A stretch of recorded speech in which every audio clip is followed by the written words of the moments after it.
मंगलाचरण करेंगे। ओम नमः सिद्धेभ्याः जय श्री ओम नमः सिद्धेभ्याः जय श्री ओम नमः सिद्धेभ्याः।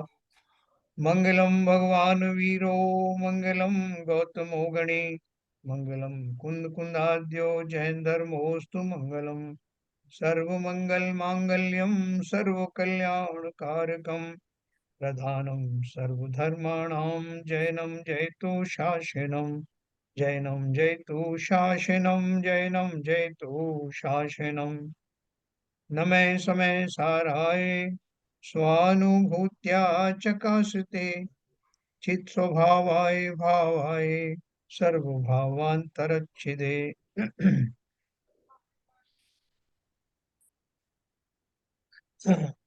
आत्मा की 47 शक्तियों के बारे में हम लोग पढ़ रहे थे, जिसमें से कुछ शक्तियां गुण रूप हैं, कुछ शक्तियां जो है वो धर्म रूप हैं। ये सब अपन ने पहले पढ़ा था, अभी फिर आज फिर पढ़ेंगे। उसके पहले जो तत्पना और अतत्पना के बारे में जो अपनी बात कल चली थी, उसको थोड़ा सा पोर्शन उसका अपन रिपीट करेंगे और फिर अपन आगे की शक्ति के बारे में पढ़ेंगे।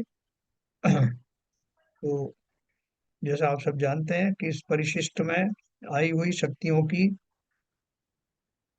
समीक्षा आचार्य अमरचंद्र ने की है और समय सार के ग्रंथ के अंत में वो परिशिष्ट के रूप में दी गई। तो अब तक हमने जो है करीब 29 करीब 29 शक्तियां पढ़ी हैं।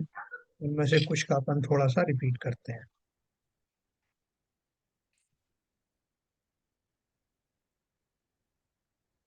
देखो, अपन ने ये एक परिशिष्ट का एक भाग छोड़ दिया था, शाद्वाद वाला। उसमें से ये मैंने आपको ये लिया है।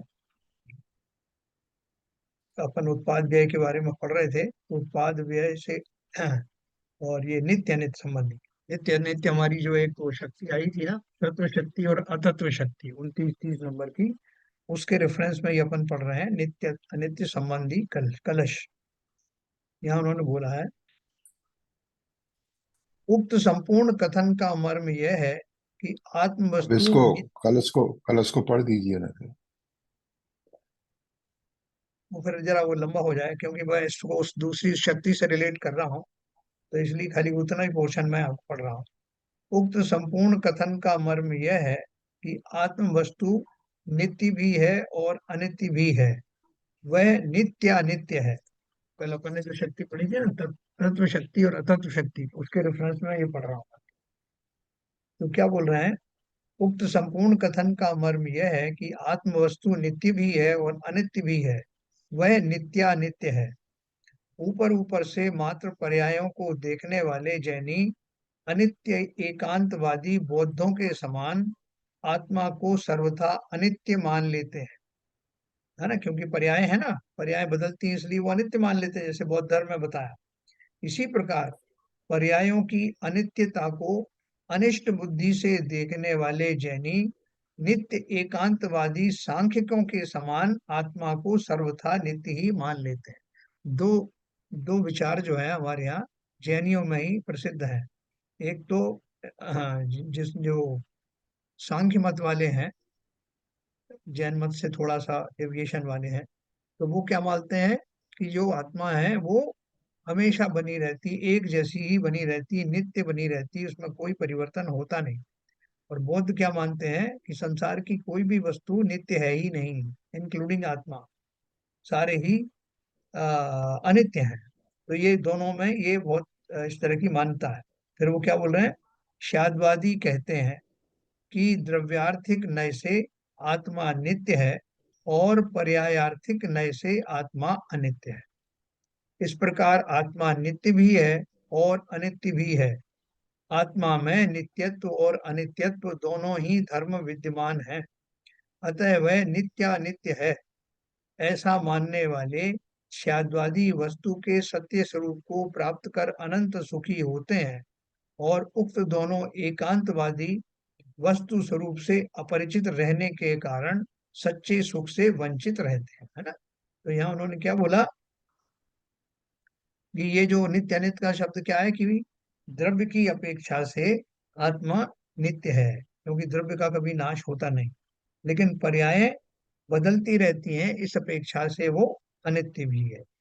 वही हमारी तत् और अतत जो है ना, उसमें जो शक्ति बताई थी, उसमें इसका रेफरेंस आया था, वो मैं आपको दोबारा बताऊंगा। इसमें थोड़ा सा और पढ़ते हैं इसका।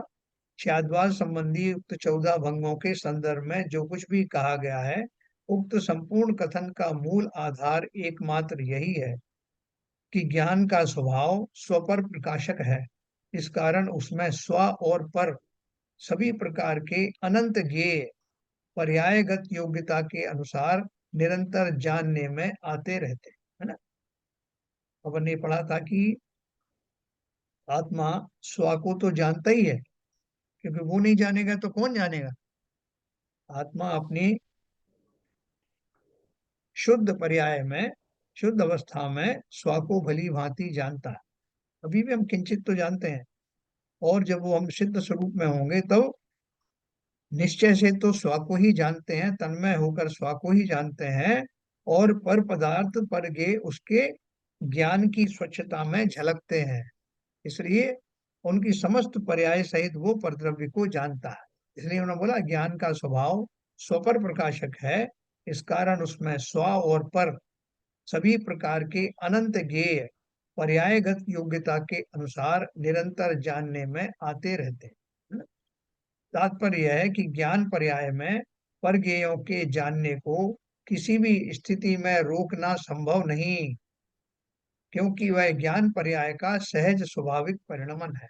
आप बोलोगे साहब इतनी सारी चीजों को जानने से तो हम परेशान हो जाएंगे। और केवल ज्ञानी हो तो कितना परेशान हो जाता होगा कि सब कुछ दिखाई दे रहा है। तो उसके पास ऐसा कुछ नहीं है सुविधा कि जितना वो देखना चाहे उतना ही देखे, बाकी तो बंद कर दे, पर्दा डाल ले अपना उतना। तो वो बोल रहे हैं कि ऐसी ऐसी फैसिलिटी नहीं है, और उसकी जरूरत भी नहीं है। क्यों नहीं है?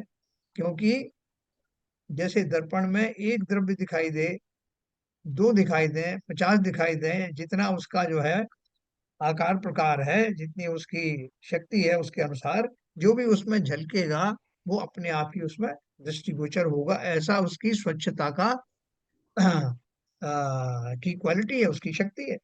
ठीक उसी प्रकार से आत्मा में दिखाई देने वाले अनंत पर द्रव्यों की पर्यायें उसमें एक साथ झलकती हैं, और ना कोई को ऐसा भाव आता है कि उनको बंद कर दें, और ना ही बंद होता है ना। कि अपन तो बोलते हैं केवल ज्ञान सबको जानता है, तो कैसे जानेगा? गंज साहब इन्होंने, इन केवल ज्ञानी ने अपने आधे भाग पर पर्दा डाल रखा है, उसको नहीं देखना चाहते। ऐसा कौन करेगा? जिसको जो राग द्वेष हो वो। इनमें साहब ये वाला सीन नहीं देखना चाहता। तो वहां तो राग द्वेष है ही नहीं, इसलिए वो झलकने वाली चीजों को भी वो इच्छा पूर्वक नहीं जानते। वो तो स्वतः ही सहज में ही दिखाई देता। तात्पर्य है कि ज्ञान पर्याय में परज्ञेयों के जानने को किसी भी स्थिति में रोकना संभव नहीं है, क्योंकि वह ज्ञान पर्याय का सहज स्वाभाविक परिणमन है। यद्यपि परज्ञेयों का ज्ञान में जानने में आना कोई अपराध नहीं है, विभाव नहीं है, तथापि कुछ एकांतवादी अज्ञानी तो ऐसा मान लेते हैं कि ज्ञान की सार्थकता उक्त ज्ञेयों के जानने में ही है, ज्ञान का अस्तित्व ही उनके जानने में है। कुछ लोग क्या मानते हैं कि साहब आपको ज्ञान किस लिए दिया है? केवल ज्ञानी को हमने ज्ञान दिया ही इसलिए है कि वो सबको जाने। हैं, आप उसमें जो है वो किसी तरह का आप जो है वो उस सुविधा को आप रोक नहीं सकते। तो क्या बोल रहे हैं? ज्ञान का अस्तित्व ही उनके जानने में है। अगर आपने नहीं जाना तो आपका ज्ञान समाप्त हो जाए। मानो उनके जाने बिना ज्ञान का कोई अस्तित्व ही नहीं है। इस प्रकार वे परज्ञेयों से अपना अस्तित्व मानकर एक प्रकार से स्वयं के स्वाधीन अस्तित्व से ही इनकार कर देते हैं। ऐसे लोग स्वतंत्र निज अस्तित्व के अपलापी एकांतवादी हैं। ठीक है ना। तो अपन क्या मानते हैं, जैसे जैसे दर्पण अगर खाली पड़ा है, उसके सामने कोई भी द्रव्य नहीं आया, तो अपन ये बोल देंगे कि दर्पण बेकार हो गया, किसी को झलका ही नहीं रहा, तो इसलिए दर्पण की स्वच्छता चली गई, हो जाती है क्या? ठीक उसी प्रकार से हम उसको ऐसा कह नहीं सकते कि अगर जब तक दर्पण किसी वस्तु को देखेगा तब तक ही वो दर्पण है, उसके बिना दर्पण नहीं। दर्पण का अस्तित्व समाप्त हो गया। ठीक उसी प्रकार से आत्मा का ज्ञान किसी का मोहताज नहीं, कि ये उसके सामने आए तभी वो ज्ञान कहलाएगा। जो ज्ञान निरपेक्ष है उसका अस्तित्व अपने कारण से है, पर ये परद्रव्य तो उसके परिधि में आते हैं, उसकी स्वच्छता में आते हैं तो उस ज्ञान की पर्याय में झलकते हैं। तो ऐसे लोग मात्र अन्य मतवादी ही नहीं है, अपने को आध्यात्मिक मानने वाले जैनियों में भी ऐसे लोग हैं। क्या ऐसे लोगों की कमी है जो ऐसा मानते हैं कि मैं डॉक्टर हूँ, इंजीनियर हूँ, शास्त्री हूँ, न्यायतीर्थ हूँ। यदि मुझे शास्त्रों का ज्ञान नहीं होता तो मैं एक प्रकार से कुछ भी नहीं था। बाह्य पदार्थों के ज्ञान से अपना अस्तित्व मानने वाले लोग कहीं भी मिल जाएंगे। आचार्य कहते हैं कि भाई तेरा अस्तित्व तो तेरे से है, पर को जानने से नहीं। तो भाई साहब मैं तो कुछ जानता नहीं है, मुझे तो कोई इसका ज्ञान नहीं, ना मैं फिजिक्स पढ़ा ना केमिस्ट्री पढ़ा, मैं तो बेकार हूँ, मुझे कुछ आता नहीं। तो क्या ली फिजिक्स केमिस्ट्री पढ़ना ही जो है कहा जाएगा कि आपके ज्ञान का जो परिमाण प्रमाण है? तो ये बोल रहे हैं इन दशाओं में अगर आपका ज्ञान का उगाड़ किसी विषय वस्तु में नहीं है तो इसका अर्थ ये नहीं कि आप ज्ञान शून्य हो गए। वो क्या कहना चाहते हैं कि जो मेरे जो गुण हैं वो किसी ज्ञेय का मोहताज नहीं है, वो अपने आप में उनका अस्तित्व सदा काल बना रहता है। इसके विरुद्ध कुछ अज्ञानी ऐसे भी हैं जो ऐसा मानते हैं कि जो जो पर पदार्थ मेरे जानने में आते हैं मानो वे मेरे ही हैं। इस प्रकार परगेयों को निज रूप मानने वाले लोग ज्ञान में परगेयों के नास्तित्व से इनकार करने वाले लोग हैं। जबकि वस्तु स्थिति यह है कि ज्ञान में परगेय जानने में तो आते हैं, किंतु परगेयों के जानने में परगेयों का रंच मात्र भी योगदान नहीं है, रंच मात्र भी ज्ञेयाधीनता नहीं है। कौन किसके अधीन है? दर्पण अपने सामने आने वाले ज्ञेयों के अधीन है कि अगर ये नहीं दिखाई देंगे तो फिर मेरा क्या होगा, या वो ज्ञेय दर्पण के अधीन है कि साहब ये दर्पण नहीं होता तो मुझे कौन देखता, मैं किसको दिखाई देता। उनका अपना अस्तित्व, उनके अपने प्रमेयत्व आदि गुण हैं जिसके कारण से वो किसी ना किसी ज्ञान में झलकता ही झलकता है। तो इसलिए यहाँ क्या बात कही जा रही है, सभी द्रव्यों में मौजूद रहने वाले उसके गुण, उसकी शक्तियां सेल्फ डिपेंडेंट हैं, वो किसी के मोहताज नहीं। इसलिए ना तो परगेयों को जानने का निषेध करने की आवश्यकता है और ना उन्हें जानने में आने के कारण उन्हें निज रूप मानने की ही आवश्यकता है। यही स्वरूप से अस्थि और यही स्वरूप से अस्थि और पर रूप से नास्ति का वास्तविक अर्थ है। जैसे अपन आगे की शक्ति में भी इसी में ये पढ़ा था ना अपन ने, ये स्व तत्पना और अतत्पना क्या है। मैं क्या बोला, स्वरूप से अस्थि और पर रूप से नास्ति का वास्तविक अर्थ यही है। तो अभी मैं आपको उस जो हमने शक्ति पढ़ी थी उसके ऊपर ले चलता हूँ। तो ये जो हमने यहाँ पढ़ा था, ये वाला आत्म वस्तु नित्य भी है अनित्य भी है, और कोई भी शक्ति किसी के ऊपर डिपेंडेंट नहीं है, सब अपने अपने ऊपर है, सेल्फ डिपेंडेंट। तो अभी इसके बाद में अपन वो जो पढ़ रहे थे शक्ति नंबर कौन सी थी वो, 28 29 29 30।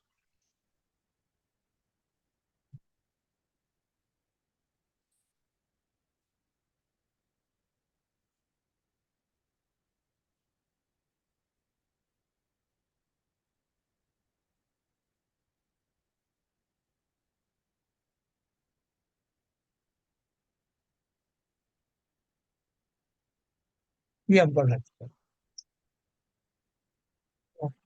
इन 29वीं और 30वीं तत्व शक्ति और अतत्व शक्ति का स्वरूप आत्मख्याति में इस प्रकार स्पष्ट किया गया है। तद भवन रूप तत्व शक्ति और अतद भवन रूप अतत्व शक्ति है। 25वीं स्वधर्म व्यापकत्व शक्ति में यह बताया गया था कि यह भगवान आत्मा अपने सभी धर्मों में व्याप्त है ना, सभी गुणों में व्याप्त है, वो कोई भी गुण बाकी नहीं। उसके बाद 26वीं शक्ति में यह बताया गया कि जिन धर्मों में आत्मा व्याप्त है उन धर्मों में कुछ धर्म साधारण, कुछ धर्म असाधारण और कुछ साधारण असाधारण है। फिर 27वीं अनंत धर्म शक्ति में यह बताया गया, थोड़ी समरी भी है, कि वे साधारण असाधारण और साधारण असाधारण धर्म अनंत हैं। उसके बाद 28वीं विरुद्ध धर्म शक्ति में कहा गया है कि उन अनंत धर्मों में कुछ धर्म परस्पर विरुद्ध प्रतीत होते हैं, ऐसे परस्पर विरोधी धर्मों को धारण करने की शक्ति इस भगवान आत्मा में है, जिसका नाम विरुद्ध धर्मत्व शक्ति है।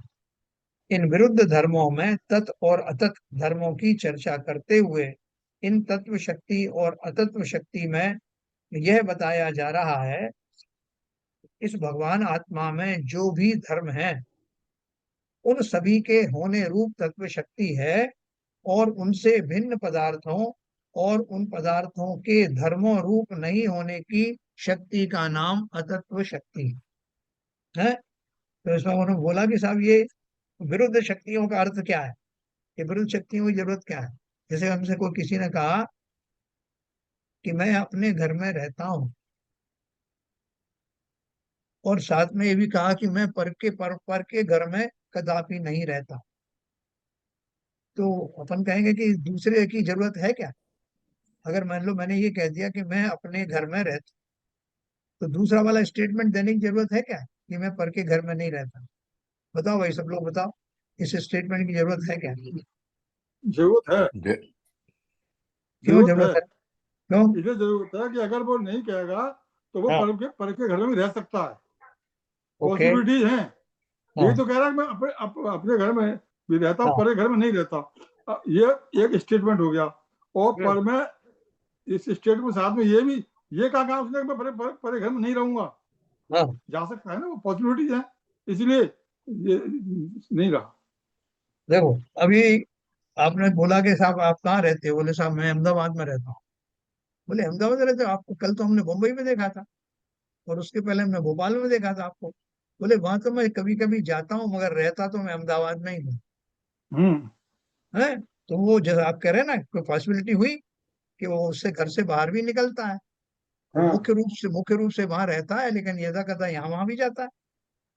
लेकिन अगर मैं कहूँ कि वह मैं अहमदाबाद में अपने घर में ही रहता हूँ, उससे बाहर जाता ही नहीं, उसके अलावा कहीं जाता ही नहीं, तो फिर आपका बिल्कुल लिमिटेड दायरा हो गया कि आप अहमदाबाद से बाहर जाएंगे ही नहीं, और अहमदाबाद में भी अपने घर से बाहर कहीं जाएंगे ही नहीं।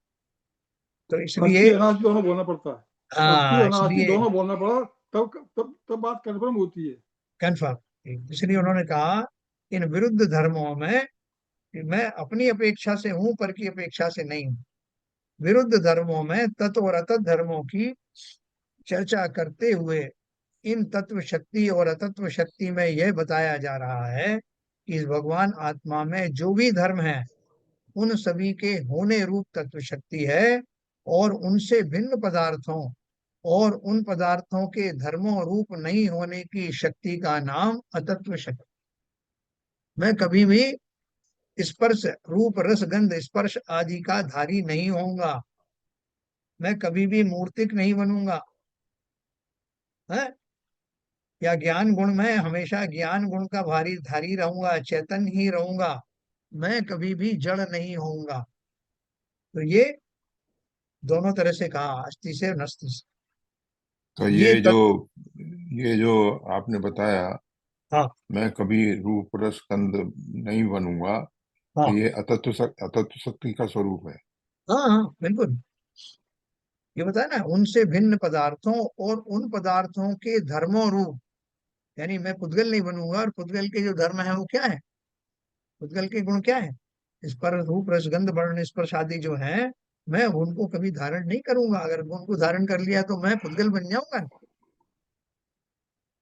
ये तत्व और अतत्व शक्तियां परस्पर विरुद्ध शक्तियां हैं। इसके भी आगे आने वाली एकत्व अनेकत्व और भाव अभाव आदि शक्तियां भी परस्पर विरुद्ध शक्तियां हैं। यहाँ की बहुत मजेदार शक्तियां हैं। इस प्रकार परस्पर विरुद्ध धर्मत्व शक्ति के उपरांत इन तत्व अतत्व आदि परस्पर विरुद्ध शक्तियों का प्रतिपादन प्रसंगोचित ही है।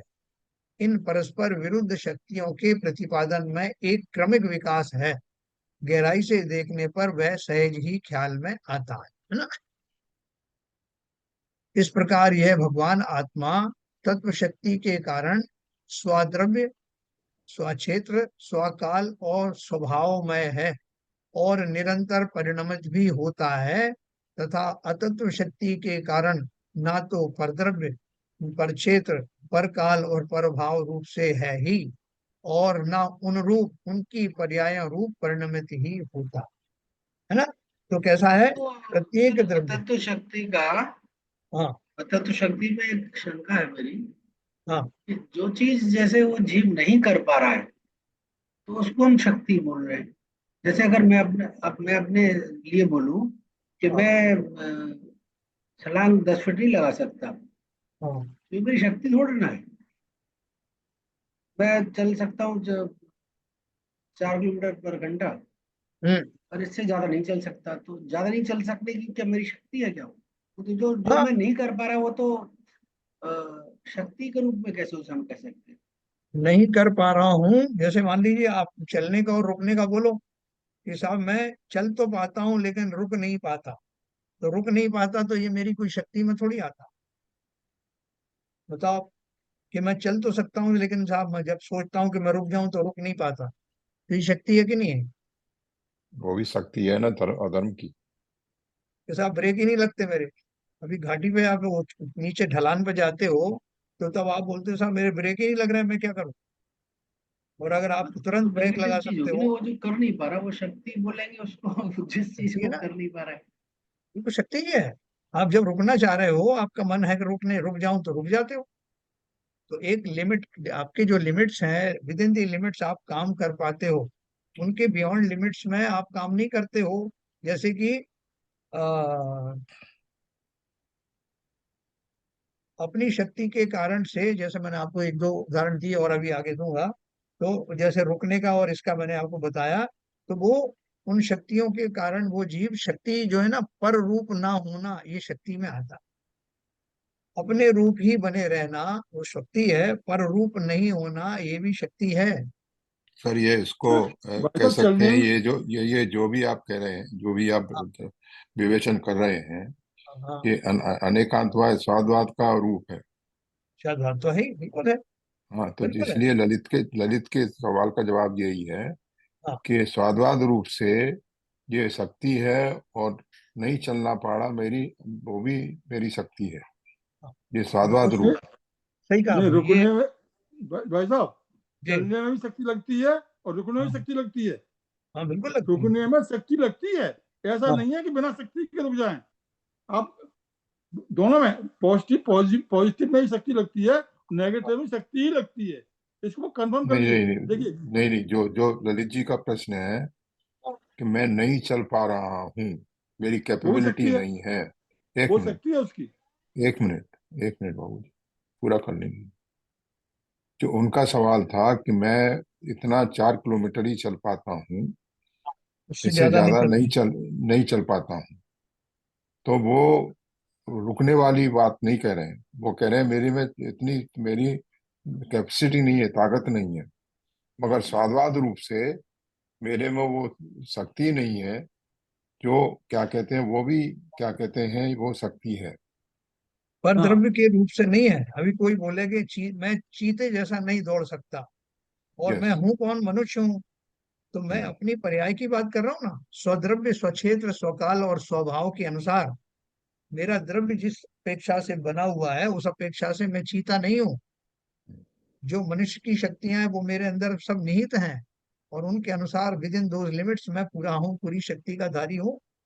नहीं साहब, अगर अपन, आपने तो चीता का उदाहरण दिया। हाँ, मैं तो ललित जी के अनुसार कोई दूसरे व्यक्ति जो 4 किलोमीटर से ज्यादा स्पीड से चल सकता है, जो 6 किलोमीटर के हिसाब से चल सकता है, तो मैं 6 किलोमीटर की शक्ति नहीं है, तो वो भी जो शक्ति नहीं है वो भी एक मेरी शक्ति है, स्वाभाविक रूप से। मेरा कहने का मतलब ये हाँ वो हम्म, तो आपकी बात सही है। वही मैं कह रहा वही मैं भी ये कह रहा हूँ ये बात का। जिस अपेक्षा से जो बात चल रही है कि मैं पररूप नहीं होता, पररूप नहीं होता, मैंने इसलिए उदाहरण दूसरी इसलिए दी है उसमें कि मनुष्य की अपेक्षा से मैंने मनुष्य को एक द्रव्य माना, और एक दूसरा द्रव्य माना मैंने चीते को। तो मैं चीते से उदाहरण नहीं दूंगा उसकी, उसको मैं अपने द्रव्य के हिसाब से दूंगा। जो जो मेरी शक्तियां हैं, जो मेरे अंदर निहित है एज ए मनुष्य, वो मेरे अंदर है। और मैं चीता नहीं हूँ, इसलिए चीते वाली शक्ति मुझ में नहीं रहेगी, तो ये मेरी कमजोरी थोड़ी हुई।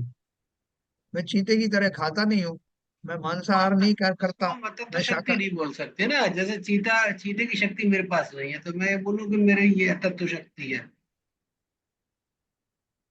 नहीं, शक्ति का अर्थ आप क्या लगा रहे हो? शक्ति का अर्थ है प्रॉपर्टीज, स्ट्रेंथ। इस शक्ति का मतलब वो गुण नहीं है, मतलब एक्चुअली गुण के रूप में आ रहा है यहाँ पर तो। शक्ति का अर्थ वो नहीं है कि जो फिजिकल पावर किसके अंदर ज्यादा है कम है। ये फिजिकली बात नहीं है, गुण गुण की बात हो रही है। मतलब जैसे अगर मैं जीव हूँ, मनुष्य जीव हूँ, और मेरे पास चीते वाला गुण नहीं है, हाँ, तो मैं ये नहीं कह सकता ना कि मेरे पास वो अतत शक्ति नहीं है। मेरे पास अतत शक्ति चीता नहीं बनने की। अपन स्वद्रव्य की बात कर रहे हैं ना। स्वद्रव्य की अपेक्षा तो से जो मेरे पास शक्तियां मेरे स्वद्रव अंदर की है। शक्तियां हैं, हाँ, परद्रव बनने की शक्ति नहीं है। जो मैं परद्रव बन जाऊंगा तो मैं अब मैं अपना तत्व ही छोड़ दूंगा ना फिर। या तो ऐसी अपन शक्ति हो कि मैं हाँ, इंटरचेंज कर लूं, कभी पुतगल बन आपका जाऊं फिर मतलब ये वापस आ है जाऊं ऐसे। कि ये हो नहीं, शक्ति मेरे होता नहीं। अंदर होना चाहिए कि मैं परद्रव्य रूप बन जाऊं तभी मैं शक्तिशाली कहलाऊं, ऐसा क्या? नहीं, ये मैं मैंने कब कहा? परद्रव्य रूप है। नहीं नहीं, जो अतत शक्ति का जो इसमें कॉन्सेप्ट दिया है उसमें थोड़ा सा मेरे को नहीं, डिफरेंस हो रहा आप है। यही कह रहे हो मैं ना। समझ रहा हूँ अतत शक्ति वो चीज है जो कि वो उसमें उस द्रव में नहीं है एक्चुअली। जो द्रव के गुण, उसका जो शक्ति है उसके गुण के हिसाब है। हाँ, तो जो वही उसके लिखा ना, गुण देखो। नहीं है वो शक्ति उसके पास नहीं हो सकती है। तो और यही तो जो बात कर रहे शक्ति हैं। जो उसके पास नहीं हो सकती उसको हम अतत शक्ति बोल रहे हैं। उन रूप नहीं होना, उसी को तो बोला। वो हो ही नहीं उस रूप सकता ना, नहीं वो होना। शक्ति नहीं है, वो तो उसको कमी की तरह हो गया। कमी कमी हम कमी बोल भी के नहीं, रूप। कभी भी नहीं कह नहीं सकते सर, क्योंकि वो तो अपने नहीं सर, गुण में ही कमी रहेगा नहीं ना। है।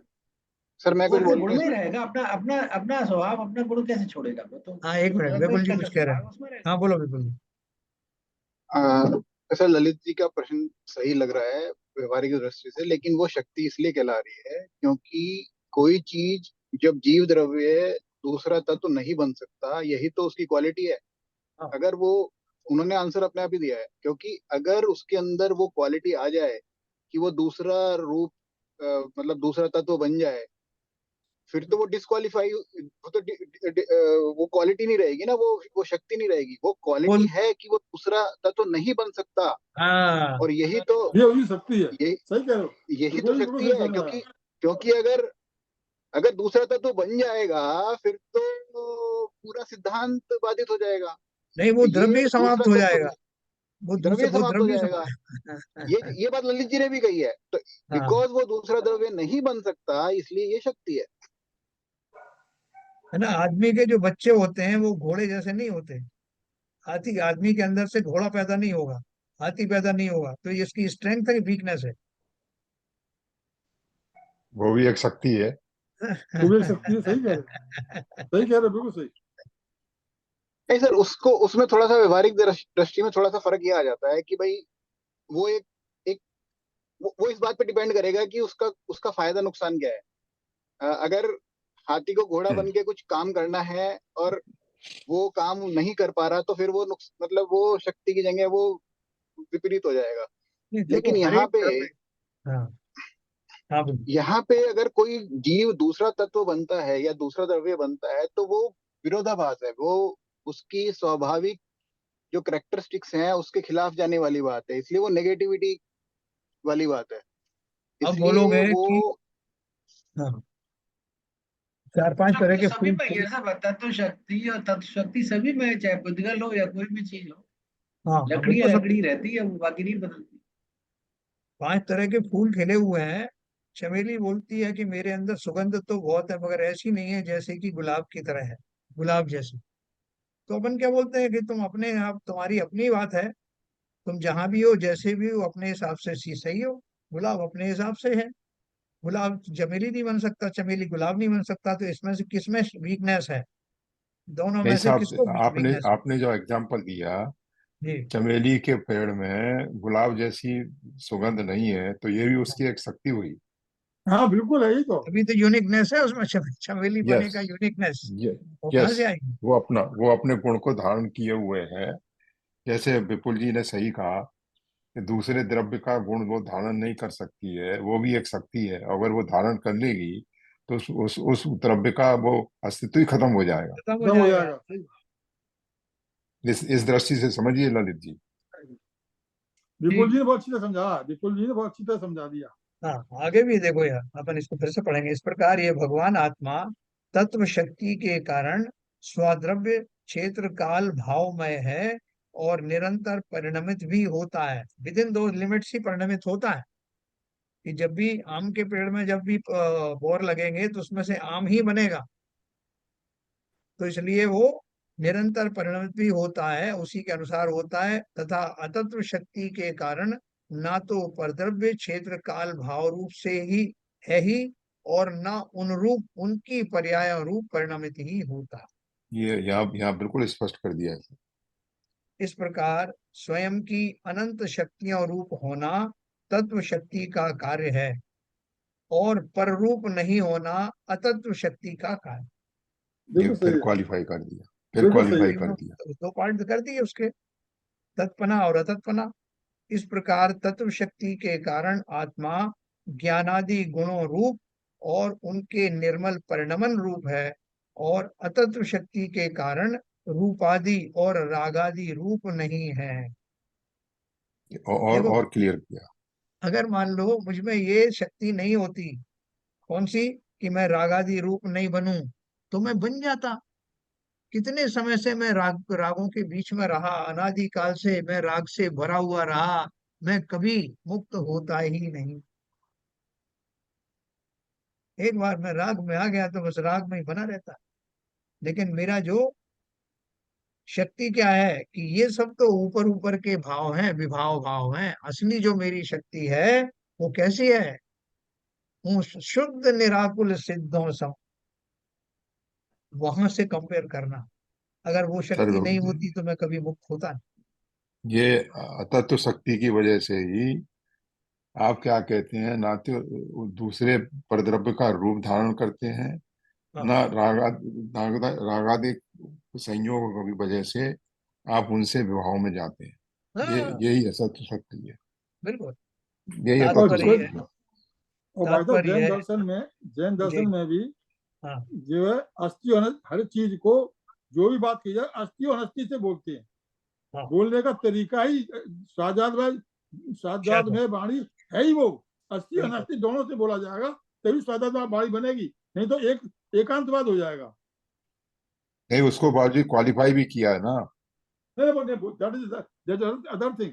मैं बता रहा नहीं हूँ नहीं कि ये नहीं, अदर बातें जो थिंग नहीं कही है। जा रही उसको हैं उसको वो, उसको यहाँ क्वालिफाई किया है कि हाँ अगर वो शक्ति नहीं होगी तो आप परद्रव्य का रूप धारण कर लेंगे और क्या कहते हैं, रागादि भाव से विभाव में चले जाएंगे। इसको क्वालिफाई किया हुआ है नहीं, जगह जगह इस क्वालिफाई स्वादवाद भी को। किया है, और उसका उस क्वालिफिकेशन से लाभ क्या है ये भी बताया। देखो आगे लिखा है, तात्पर्य यह है कि स्वचतुष्टय रूप रहना और पर चतुष्टय रूप नहीं होना इस आत्मा का सहज स्वभाव है। यस भाई किया, और ये सब चीजें आती हैं आत्मा, इसमें। और आत्मा के इस सहज स्वभाव का नाम ही तत्व शक्ति व अतत्व शक्ति है ना। दोनों बात सब बताई चीजें ना। आ गई। हाँ, स्वचतुष्टय रूप रहना और पर चतुष्टय रूप नहीं होना इस आत्मा का, इसी के लिए सब यूनिक हैं। सारे द्रव्य अपने यूनिक हैं। नहीं तो आम जो है वो केला बन जाए, केला जो है नाशपाती बन जाए, कोई उसमें कहीं भेद ही नहीं रहेगा, कोई भी कुछ भी बन सकता है। तो पर रूप नहीं होना, अपने रूप ही रहना, ये भी, ये यूनिकनेस है। वो अपन तो आत्मा की बात कर रहे हैं, वैसे सभी द्रव्यों का यही स्वरूप है। सभी द्रव्यों के अपने अपने चतुष्टय हैं। स्व की अस्तित्व अस्थि तत्व शक्ति का, और पर की नास्ति अतत्व शक्ति का कार्य है। इन शक्तियों के ज्ञान श्रद्धान से, देखो इसका फायदा क्या है, इन शक्तियों के ज्ञान श्रद्धान से स्वरूप में रहने की चिंता और पर रूप ना हो जाने का भय समाप्त हो जाता। नहीं, आप कहोगे भाई साहब मेरे को नींद नहीं आती रात को, मुझे सवेरे ऐसा लगता है रात में उठते में कहीं ऐसा नहीं कि सोते में ही मैं पत्थर बन जाऊं, है, हमेशा के लिए मैं पुतगल बन जाऊं। इस चक्कर में मुझे रात भर नींद नहीं आती। मेरा ज्ञान जो है कभी कभी कम उगाड़ होता है, तो मुझे लगता है ऐसा ना हो कि मैं ज्ञान शून्य ही हो जाऊं। तो उन्होंने क्या बोला, इसलिए इन शक्तियों के ज्ञान श्रद्धान से स्वरूप में रहने की चिंता। ये मैं कैसे स्वरूप में रहूंगा साहब, अभी तक तो मैं बड़ा रागी द्वेषी कैसा रहा हूँ, मेरा तो ना तो मुझ में ज्ञान है और ना मुझे कोई चारित्र नाम की चीज समझ में आ रही कि मेरे अंदर होगी। तो बोल रहे हैं इन शक्तियों के ज्ञान श्रद्धान से स्वरूप में रहने की चिंता और पररूप ना हो जाने का भय समाप्त हो जाता। मैं कैसे अपने स्वरूप में रहूंगा साहब? मैंने देखा है मुनियों को कितनी मेहनत करते हैं, कितनी तपस्या करते हैं, और वो जो अरहंत बन गए साहब, वो तो वो धन्य है साहब। हम तो वैसे कभी बन ही नहीं सकते, सोच भी नहीं सकते। तो भैया शास्त्रों में तो लिखा है कि हम सब आत्माएं हैं, सभी भगवान स्वरूप ही हैं। बोले साहब शास्त्रों में लिखा हो ठीक है, मेरे को तो कुछ समझ में नहीं आ रहा। कम से कम मैं अपने आप को तो क्वालिफाई मानता ही नहीं कि मैं कभी भगवान बन सकता। तो बोल रहे हैं कि समस्त प्रकार के भयों को निकाल देना, तुमने अपनी शक्तियों को जान लिया है, और तुम पररूप नहीं होगे, जड़ नहीं होगे, ज्ञान शून्य नहीं होगे, अचेतन नहीं होगे, इसकी गारंटी है। तो ये गारंटी सुन करके क्या होगा? बोले इससे ज्ञान श्रद्धान से स्वरूप में रहने की चिंता और पर रूप न हो जाने का भय समाप्त हो जाए। ये शक्तियां काहे की नहीं बताई जा रही? ये कोर्स की किताब थोड़ी एग्जाम लिखना। हमारे अपने अंदर से भय चला जाए और मैं उस साहस और उत्साह से भर जाऊं, जिस उत्साह के रहते हुए वो शक्तियां उछलती हैं, और जिन उछलती हुई शक्तियों के बल पर यह आत्मा सदा काल के लिए मुक्त होने की योग्यता रखता है। ध्यान रखने की विशेष बात यह है कि आरंभ में आने वाली दृषि, ज्ञान, सुख, वीर आदि शक्तियां गुण रूप शक्तियां हैं। ये गुण है ना मेरे, ज्ञाता दृष्टा रहना, सुख, वीर आदि जो शक्तियां हैं वो गुण रूप शक्तियां हैं। और ये तत्व अतत्व एक अनेक आदि शक्तियां धर्म रूप शक्तियां हैं। धर्म रूप मतलब वो उसके अंदर में वो जो क्वालिटीज है वो बनी रहती हैं। परिशिष्ट के आरंभिक अंश में ज्ञान मात्र आत्मा में अनेकांतपना सिद्ध करते हुए जिन 14 भंगों की चर्चा की गई है, वो मैंने परिशिष्ट छोड़ दिया था, वो मुझे लेना चाहिए था, जो शाद्वाद का जो विशेष रूप से दिया है। परिशिष्ट के आरंभिक अंश में ज्ञान मात्र आत्मा में अनेकांतपना सिद्ध करते हुए जिन 14 भंगों की चर्चा की गई है, उन भंगों में चर्चित ये तत् अतत् मैंने वहीं से पढ़ के सुनाया था। तत् अतत् एक अनेक आदि धर्म ही यहाँ तत्व अतत्व एकत्व अनेकत्व आदि शक्तियों के रूप में प्रस्तुत किए गए हैं। अब वो शाद्वाद का जो चैप्टर है जो हमारे छूट गया है परिशिष्ट में, वो अपन आगे उसमें लेंगे, जो अध्यात्म कलश में। तो वहां आपको जो कुछ भी यहाँ थोड़ी बहुत शंका रह गई है वो सब समाप्त हो जाए। वहां जो अनेकांत की चर्चा की गई है उसमें अनेकांत शब्द की व्युत्पत्ति दो प्रकार से की गई। पहली अनंत गुणों के समुदाय के रूप में, और दूसरे परस्पर विरुद्ध प्रतीत होने वाले धर्म युगलों के रूप। उसी को आधार बनाकर यहाँ पहले गुण रूप शक्तियों की चर्चा की गई और बाद में धर्म रूप शक्तियों पर प्रकाश डाला जाए। जो गुण जब अपन आइडेंटिफाई करते हैं ना कि आत्मा के जो गुण हैं, वो गुण और उसकी कुछ तो गुणों के कारण शक्तियां होती हैं, और कुछ शक्तियां जो है गुणों से निरपेक्ष होकर भी शक्तियां रहती हैं, जैसे तत्पना अतत्पना आदि जो है जो अभी अपन ने पढ़ा। तो अभी इसमें वो प्रश्न जो कल अपन ने छोड़ा था वो प्रश्न आ रहा है, क्या शक्तियां गुण और धर्म रूप ही होती हैं? तो उत्तर दिया कि गुण और धर्मों के अतिरिक्त कुछ शक्तियां स्वभाव रूप भी होती हैं। ये तीसरा डायमेंशन है। त्यागोपादान शून्यत्व शक्ति जैसी शक्तियां स्वभाव रूप हैं। ये शक्ति हमने पढ़ी थी ना, त्यागोपादान शून्यत्व शक्ति। तो ये क्या थी? प्रश्न है, त्यागोपादान शून्यत्व जैसी शक्तियां स्वभाव रूप क्यों हैं? इसको आपने स्वभाव में क्यों लिया है? क्योंकि त्यागोपादान शून्यत्व जैसी शक्तियों की ना तो पर्याय होती हैं और ना और उनका कोई प्रतिपक्षी होता और ना उनका कोई प्रतिपक्षी होता। जिन शक्तियों की पर्याय होती हैं और जिनका प्रतिपक्षी नहीं होता, वे गुण रूप शक्तियां हैं, और जिनकी पर्याय तो नहीं होती पर प्रतिपक्षी अवश्य होता है, वे धर्म रूप शक्तियां हैं। देखो त्यागोपादान शून्य शक्ति कैसी है? ना तो उसकी पर्याय होती है और ना उनका प्रतिपक्षी होता है। प्रतिपक्षी मतलब एक अनेक, है ना? या अपन बोले कि जैसे अपन पौद्गलिक शक्तियों को बोलते हैं ठंडा गर्म, या चलना और रुकना, तो इनका जो प्रतिपक्षी शक्ति नहीं है, किसकी, त्यागोपान शून्य शक्ति। इसमें क्या कहा, आत्मा ना तो किसी चीज का त्याग करता है और ना किसी चीज का ग्रहण करता।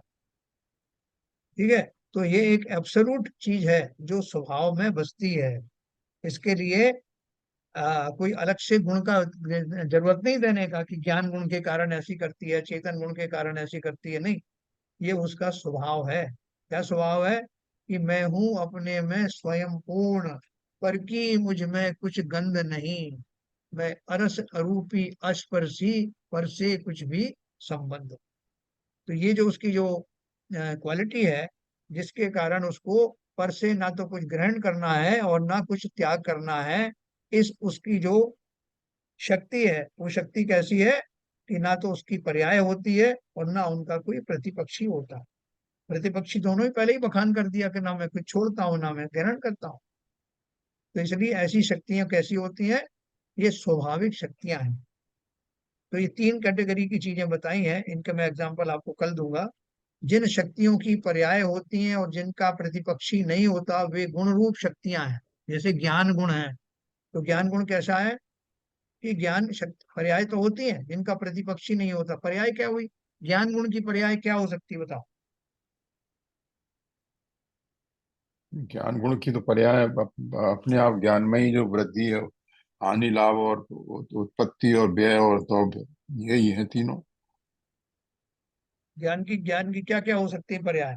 एक तो हो सकती है कि आपका जो मति श्रुत ज्ञान है उसका क्षोभम रूपी पर्याय हो सकती है, कम ज्यादा, या उसका कन्वर्शन या मिथ्या ज्ञान और सम्यक ज्ञान में हो सकती है।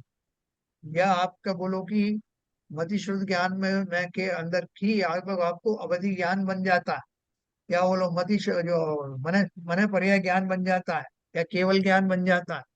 तो ये सब ज्ञान की पर्याय है, लेकिन ज्ञान का प्रतिपक्षी नहीं है।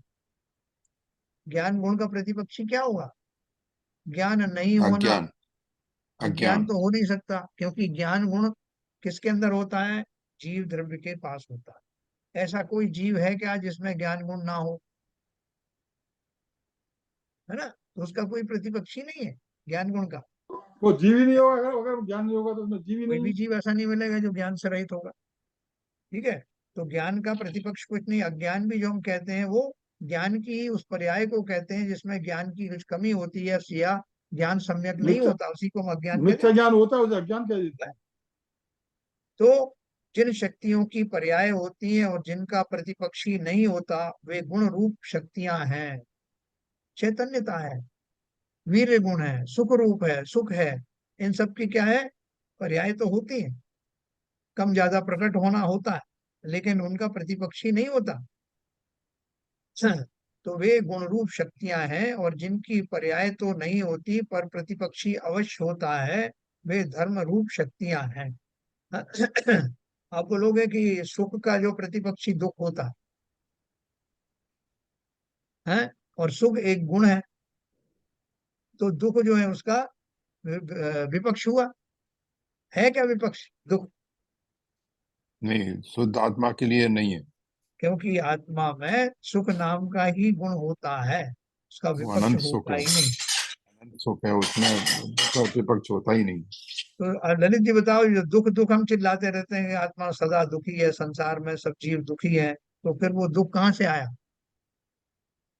इसका मतलब दुख तो है ही ना। वैसे है ना, राग आदि जो हाँ, वैसे हाँ, राग राग की आवाज नहीं आ वजह रही है। राग आवाज नहीं आ रही है ललित जी। राग की वजह हुआ ना देखो। राग की वजह से। हाँ, तो वास्तव में दुख क्या है, अनाकुल ना रहना ही दुख है। अनाकुलता तो मेरा स्वभाव है, इसलिए मैं सुख स्वरूप हूँ।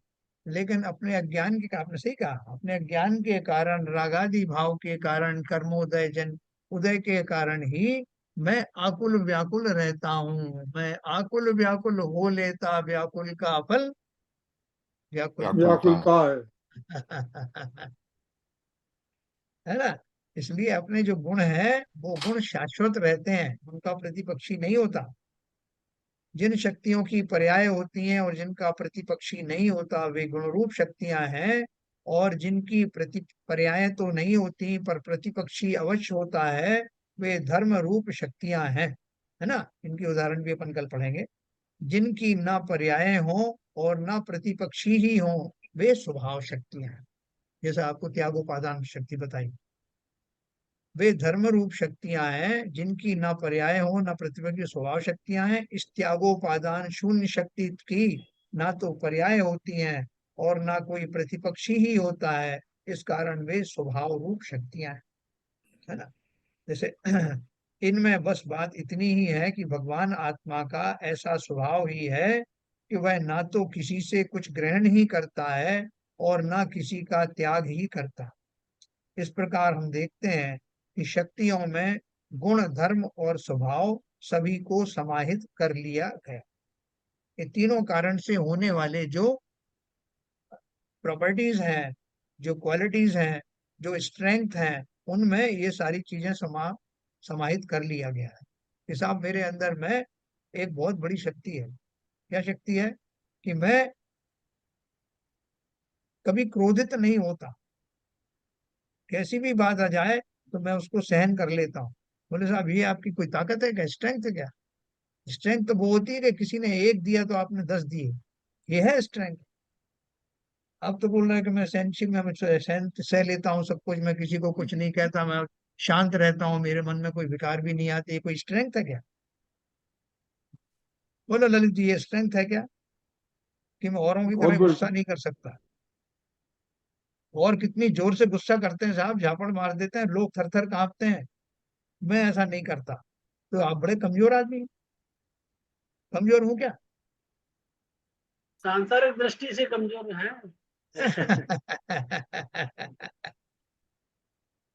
देखो, बहुत बड़ी शक्ति है वो। अगर वो बहुत कमजोर, बड़ी शक्ति है। नहीं सुनो, अगर वो व्यक्ति असमर्थ है कुछ करने में लेकिन चाहता तो यही है कि काश मुझे भी क्रोध आता, काश मैं भी एक की जगह 10 मारता, तब आता, और वो नहीं कर पाता, तो वो कमजोर है। लेकिन वो चाहता ही नहीं है ऐसा, उसको लगता ही नहीं कि क्रोध आदि करने से कुछ लाभ है, उससे मुझे कुछ फायदा होने वाला है। मैं शांत रह सकता हूँ, शांत रहना ही मेरा धर्म है, शांत रहने यही से से बड़ी मेरे शक्ति। सारे राग आदि जो है दूर हो जाते हैं और मेरी आकुलताएं समाप्त हो जाती हैं। ऐसा मानने वाले की स्ट्रेंथ क्या है? यही इसकी स्ट्रेंथ है। यही स्ट्रेंथ है। है ना? तो इसलिए शक्ति के लिए हम जो शक्ति का पैमाना जो खोज रहे हैं कि एक आदमी बहुत दौड़ के चल सकता है इसलिए वो ज्यादा शक्तिशाली है, एक ज्यादा उछल रहा है उसलिए शक्ति ज्यादा है, ऐसा नहीं। शक्ति का अर्थ है विद इन दी लिमिट्स, और नैसर्गिक शक्तियों की बातें हो रही हैं। हम समझाने के लिए बहुत सारी पौद्गलिक शक्तियों की बात कर लेते हैं, पर द्रव्यों की बात करते हैं, क्योंकि आत्मा ऐसा द्रव्य है जिसकी उपमा किसी से दी नहीं जा सकती, लेकिन देते हैं हम तो वहीं कहीं ना कहीं फंस जाते हैं। इस प्रकार तत्व शक्ति और अतत्व शक्ति का निरूपण करने के उपरांत अब कल एकत्व शक्ति और अनेकत्व शक्ति का निरूपण करेंगे। ये भी बहुत बढ़िया शक्ति है, आप देखोगे कैसे एक में अनेक, अनेक में एक कैसे होता है ना। कल अपन इसके बारे में पढ़ेंगे। अच्छा, अभी कोई किसी को किस तरह की और कोई शंका हो तो बताएं। अभी आपने जो बताया था कि गुण शक्ति धर्म शक्ति किसे कहते हैं, एक बार उसको डिफाइन कर दीजिए। कौन सी? आपने कुछ बताया था ना, गुण शक्ति धर्म शक्ति, इसे धर्म शक्ति कहते हैं, इसे स्वभाव स्वभाव शक्ति कहते हैं। हाँ हाँ हाँ, देखिए ये क्या है। जी, एक बार जिन डिफाइन कर। शक्ति, हाँ, जिन शक्तियों की पर्याय होती हैं और जिनका प्रतिपक्षी नहीं होता, वे गुण रूप शक्तियां हैं। है ना, शक्तियां पर्याय नहीं होती, जैसे मैंने आपको बताया ज्ञान गुण है, उनकी पर्याय होती कि नहीं होती? पर्याय तो है, लेकिन उनका प्रतिपक्षी नहीं होता। प्रतिपक्षी मतलब जैसे हम बोलते हैं कि गर्मी सर्दी, तो एक दूसरे की प्रतिपक्षी है ना वो। जैसे वो समझाने के लिए मैं आपको बता रहा हूँ कि उसको, उसी प्रकार से जो ज्ञान गुण आदि है उनके प्रतिपक्षी कोई नहीं है। कि ज्ञान का प्रतिपक्षी अज्ञान जो अपन कहते हैं, वो अज्ञान का अर्थ क्या होता है? क्योंकि ज्ञान गुण किस में रहता है? जीव द्रव्य में ही रहता है। तो जब जीव में ज्ञान गुण की बात करूंगा मैं, तो ज्ञान गुण का प्रतिपक्षी अज्ञान, यानी ज्ञान का शून्यपना तो कभी होगा नहीं। प्रतिपक्षी है ना, जी जिनका जी। प्रतिपक्षी नहीं होता, ज्ञान गुण का प्रतिपक्षी कभी नहीं होगा। चैतन चैतन गुण का प्रतिपक्षी नहीं होगा। क्यों? क्योंकि ये सब मैं उस द्रव्य की बात कर रहा हूँ जिसके बिना वो द्रव्य द्रव्य रहता ही नहीं। जी तो इसलिए वहां प्रतिपक्षी तो नहीं है, लेकिन उनकी पर्याय होती है। क्या पर्याय होगी? ज्ञान गुण की मैंने आपको पर्याय बताई कि ज्ञान को हाँ, अपन कई अवधि तरह ज्ञान, ये सब ज्ञान। हाँ अवधि ज्ञान मने पर्याय ज्ञान, केवल ज्ञान, एक तो ये है। दूसरे जी मिथ्या ज्ञान है, सम्यक ज्ञान है, ये ज्ञान है। दूसरे जी मति आदि ज्ञान में जो है थोड़ी सी कमी हो गई, आपका जो मति ज्ञान का उगाड़ ज्यादा है, क्षोक्षम ज्यादा है, मेरा कम है। ये सब पर्याय हैं। तो पर्याय जी तो हो रहे हैं, लेकिन ज्ञान शून्य कोई हुआ क्या? जी एक इंद्रिय को भी ज्ञान है और पंचेंद्रिय को भी ज्ञान है, लेकिन ज्ञान शून्य कोई भी नहीं। जी हाँ, उसी तरह से आप चैतन्य के ऊपर लगा लीजिए, उसी तरह सुख के ऊपर लगा लीजिए, वीर्य के ऊपर लगा लीजिए। तो वीर्य गुण जो है, जो पुरुषत्व गुण है, और वो सभी द्रव्यों में पाया जाता है। चेतन में अपनी तरह का जो है पुरुषत्व होता है, पुरुष होता है, और अचेतन में उनका अपने हिसाब से होता है। जी वीर्य गुण की पर्याय है ये पुरुषार्थ। तो ये जितने भी गुण हैं उनका प्रतिपक्षी नहीं होता, लेकिन उनकी पर्यायें जरूर जी होती हैं, कम ज्यादा होता है। तो ऐसी जो चीजें हैं, उन शक्तियों को गुण रूप शक्तियां कहा। और जिनकी पर्याय तो नहीं होती पर प्रतिपक्षी अवश्य होता है, वे धर्म रूप शक्तियां हैं। हैं? जो जो ऐसी जो पर्याय नहीं है, लेकिन उनका जो है वो क्या बोलना चाहिए, प्रतिपक्षी अवश्य होता है। जैसे नित्य और अनित्य की बात करते हैं ना अपन, तो नित्य अनित्य में क्या है? प्रतिपक्षी बता दिया, नित्य का अनित्य बता दिया। लेकिन जी वास्तव में नित्य तो नित्य ही है। नित्य जी रहना अपने आप में एक परिपूर्ण शब्द है, उसका नित्य को जी अनित्य कैसे कहोगे? ठीक है ना? तो वो उसकी पर्याय में नहीं आएगा, प्रतिपक्षीपन में तो आएगा। वो हम्म, धर्म रूप शक्तियां हैं। जी पर धर्म रूप का अर्थ क्या है?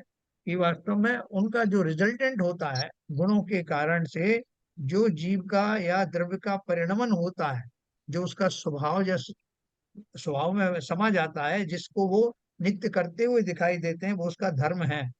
जैसे अग्नि में ताप होता है, जो उसका ज्वलनशीलता होती है, और उस ज्वलनशीलता के कारण वो जलाने की जो उसमें योग्यता होती है, वो उसका धर्म है। धर्म है। अग्नि सबको जला देती है, कुछ भी उसमें डालो वो सबको जला देती है, उसका धर्म है। पानी का धर्म शीतलता है। चलता है ना, उसमें सदा बना मतलब रहता है। जहाँ पर, हाँ, जहाँ पे मतलब गुण। पर्याय है वो है गुण शक्ति, हाँ, और जहाँ और जहाँ पर्याय नहीं पर है, प्रतिपक्षी है वो है धर्म धर्म शक्ति। रूप। और जिनकी ना पर्याय हो ना प्रतिपक्षी ही हो, वे स्वभाव शक्तियां हैं। है ना, जैसे इन्होंने बताया त्यागोपादान शून्यत्व शक्ति जो अपन ने पढ़ी थी, उसकी ना तो पर्याय होती है, ना कोई प्रतिपक्षी ही होता है। इस कारण वे स्वभाव शक्तियां क्यों हैं? क्योंकि आत्मा की ये शक्ति अपन ने जो पढ़ी थी, उसमें क्या दिया था कि इस शक्ति के कारण वो ना तो किसी को ग्रहण कर, यहाँ लिखा ना, भगवान आत्मा का ऐसा स्वभाव है कि वह ना तो किसी से कुछ ग्रहण ही करता है, और ना किसी का त्याग ही करता। इस प्रकार हम देखते हैं कि शक्तियों में गुण, धर्म और स्वभाव, तो ये तीसरी शक्ति कौन सी हुई? जिसमें जो स्वाभाविक शक्ति है, जी स्वभाव के कारण से वो ना तो ये गुण में आता है, और ना ये उसमें क्या बोलते धर्म हैं, में। धर्म में आता, बल्कि उसका एक स्वभाव है। तो वो स्वभाव जैसे पारिणामिक भाव है, वो पारिणामिक भाव को भी अपन ने पढ़े थे। और इनकी और उदाहरण मैं आपको दूंगा, जब अपन जैसे जैसे विषय आगे बढ़ेगा, उनका और आपको प्रैक्टिकल उदाहरण। इस प्रकार तत्व शक्ति और अतत्व शक्ति का निरूपण करने के उपरांत अब एकत्व शक्ति और अनेकत्व शक्ति का निरूपण करें। थोड़ा थोड़ा समझ में आया किंचित? को आगे अपन और समझ लेंगे इसको, है ना? कुछ जी कुछ क्लियर क्लियर हुआ विषय वस्तु जी की नहीं जी हुई? जी चलिए तो कल अपन पढ़ेंगे, इन शक्तियों को पढ़ने से अपने को भाई कुछ। साहब, हाँ बोलिए। भाई साहब, थोड़ा कंफ्यूज था कि जैसे ज्ञान गुण में आपने ज्ञान गुण में बताया ज्ञान हाँ गुण है हाँ और इसका प्रतिपक्षी भी नहीं है कोई हाँ, ठीक है ना। ऐसा, और ज्ञान और धर्म, धर्म का भी कोई प्रत्यक्ष प्रत्यक्ष नहीं होता। धर्म का प्रतिपक्षी होता है, धर्म की पर्याय नहीं है, और गुण का पर्याय है, ना, प्रतिपक्षी नहीं है। एक सेकंड, धर्म का प्रतिपक्षी क्या हो सकता अधर्म, है? अधर्म। नहीं, वो वाली बात नहीं है, तत्व की बात वो वाली। धर्म हाँ। धर्म गुण, जैसे धर्म या किसी में धर्म है, वो उसका धर्म है, तो उसका प्रतिपक्षी क्या होगा, ये समझ नहीं आ रहा कुछ। प्रतिपक्षी अवश्य होता है ऐसा। हाँ हाँ, नहीं, आपने ये पर्याय नहीं होती, अभी बहन आप हाँ बताइए ना, तो पर्याय नहीं होती, वो ठीक है, हाँ धर्म की पर्याय नहीं होती, लेकिन धर्म का प्रतिपक्षी नहीं होता, ये कैसे समझ में आएगा? हाँ। अच्छा, ये आप कह रहे हैं कि जिनकी हाँ पर्याय तो नहीं होती पर प्रतिपक्षी अवश्य होता है, वे धर्म रूप शक्तियां हैं, है ना? हम्म, हाँ यही बोल रहे हैं ना? हाँ, जिनकी ये पर्याय तो नहीं होती पर प्रतिपक्षी अवश्य होता है। चलो हाँ हाँ, और ज्ञान की तो आप। प्रतिपक्षी है नहीं कोई, लेकिन हाँ धर्म में जो बात बताई, धर्म हाँ। जिसका है उसे प्रतिपक्षी तो नहीं होता ना। चलो बहन जी, इसके उदाहरण दीजिए जरा कोई, धर्म रूप शक्तियां। जैसे क्षमा, हाँ ये पर्याय नहीं होती, लती प्रतिपक्षी होता है, क्रोध रूप प्रतिपक्षी होता है। ये आत्मा का धर्म है ना, हम आत्मा के धर्मों की बात करते हैं ना, क्षमा, मार्दव, आर्जव, ये हाँ आत्मा के धर्म है ना, इनके क्षमा का प्रतिपक्षी प्रतिपक्षी हैं, लेकिन इसकी पर्याय नहीं होती। आप ये नहीं कह सकते थोड़ी क्षमा, ज्यादा क्षमा, और ऐसी, मतलब उसको इस तरह परिभाषित नहीं कर सकते पर्याय की तरह। अच्छा, और इसका प्रतिपक्षी होता है इसका। क्रोध है ना प्रतिपक्षी है ना, उसका वो प्रतिपक्ष। हाँ हाँ सबसे हाँ, बड़ा सही बैठा हुआ सही भयंकर सही प्रतिपक्षी। है। उत्तम, क्षमा, मार्दव, आर्जव भाव हैं। हाँ ये सारे भाव है ना, तो ये सब उसकी आत्मा के धर्म हैं। हाँ, ये उदाहरण सही मिला मुझे। हाँ। क्षमा जो है ये वाकई, इसमें प्रतिपक्षी पर्याय नहीं है, प्रतिपक्षी है। आर्जव धर्म क्या है? आर्जव धर्म किसे कहते हैं? मान। मायाचारी एकदम ही के भाव सरलता है। है, हाँ, सरलता मायाचारी को, आदि के सरल सरल स्वभाव। सरल सरलता। स्वभावी, तो सरल में सरल अपन बोले स्वभावी। मायाचारी का आ, जो विपरीत है, विपक्ष है, वो क्या है? ऋजुता, मार्दव, सरलता, विधि। मार्दव, है ना? हाँ आर्जव, आर्जव, सही, मार्दव नहीं, आर्जव। हाँ ठीक है ना? अभी अपन बोलेंगे नहीं साहब, थोड़ी सी मायाचारी है मेरी, थोड़ी कम हो गई है, मगर है तो वो उसमें प्रतिपक्षी पर्याय नहीं हुआ क्या आती, उसका? पर्याय नहीं होगी उसमें, पर्याय नहीं पर्याय होगी नहीं। उसमें। यस। मायाचार्य तो मायाचार्य है, चाहे चोरी कर दो, सारा करो, बस बस वही। कोई पर्याय नहीं है उसमें। ये सही बात, ये बहन जी ने सही से कंफ्यूजन दूर कर दिया। ठीक है नहीं, अच्छा, ऐसे जो कंफ्यूजन जो है अपन क्लियर करना चाहिए। तो कल अपन इसको आगे की शक्ति पढ़ेंगे, और जो कुछ भी अपन समझ रहे हैं उसको कई बार रिपीट करेंगे, जिससे कोई भी कंफ्यूजन हो तो वो कंफ्यूजन दूर हो। सब लोग अपने अपनी एग्जाम्पल भी देना, अपने अपने हिसाब से जो समझ में आ रहा है उन्हें सबसे पूछूंगा, सब अपने अपनी एग्जाम्पल भी दें, उसमें उसमें एडिशन करना है। जो समझ में नहीं आए वो तो अपनी जगह पे है, समझाना भी है सबको। ठीक है ललित जैसे जी, मुझे कल स्वभाव से को थोड़ा सा। थोड़ा मेरे को कम समझ में आया है। कौन सा? स्वभाव, जैसे भगवान आत्मा अपने स्वभाव में रहते, तो ऐसे तो कई लोग के भी स्वभाव होते हैं, जैसे भगवान आत्मा की बात तो एकदम अलग हो गई, हमारा हाँ भी एक स्वभाव होता है। देखो, एक तो जो हमारी पर्याय जन्य स्वभाव है वो अलग होता हाँ, अच्छा अच्छा, हमारा पर्यायजन्य स्वभाव हो गया। है। हाँ, जैसे अभी हम्म, आत्मा आदमी हूं मैं, जो मनुष्य हूँ, मनुष्य पर्याय में जो मेरी जो स्वभाव है अलग अलग होते हैं, अलग अलग स्वभाव वाले लोग पाए जाते हैं। हम्म, ठीक है। ऐसे ही तो पशुओं में भी अलग अलग स्वभाव वाले पशु पाए जाते हैं। तो वो जो क्या है, पर्याय जन्य स्वभाव की बात है, जिनमें जो अच्छा, शरीर आदि भी है, उस पर्याय में रहने वाला शेर कैसा सोचता है, उसका खाना पीना क्या होता है, उस तरह से वो स्वभाव अलग है। अपन हाँ आत्मा के जो मुक्त आत्माएं हैं, उनका जो स्वभाव, स्वाभाविक रूप से रहने वाली आत्मा, मुक्त अवस्था के रूप में रहने वाली आत्मा, सर्व कर्मों आदि से रहित होने वाली आत्मा, समस्त गतियों से रहित रहने वाली आत्मा, उस आत्मा के स्वभाव की बात करते। अच्छा, ठीक है, यानी तो कल अपन हमारे स्वभाव पर्यायजन्य है, क्योंकि हम अभी पुद्गल के साथ में हैं। हाँ, हम भूतगल के साथ हैं, कर्मों में है, अलग अलग गतियों में है, अलग अलग जो है पर्यायों में है ना? तो उसके हिसाब से हमारा जो तात्कालिक जो स्वभाव बना हुआ है वो पर्यायजन्य स्वभाव कहलाता सरिता जी, पुद्गल के साथ में हमारा मिथ्यात्व है। हाँ। भूतगल के साथ में तो सम्यक दृष्टि जीव भी रहता है। अच्छा। हाँ, तो हमारा जो स्वभाव है अभी मिथ्यात्व के साथ पुद्गल में है। है। ठीक है सर, तो कल अपन हाँ। इसको और आगे पढ़ेंगे। तो कोई भी आपके प्रश्न हो कल फिर से भी पूछ सकते हैं, दोबारा जो हमने पढ़ चुके हैं उसके बारे में पूछ सकते हैं। चलिए, दिनवाणी स्तुति करेंगे।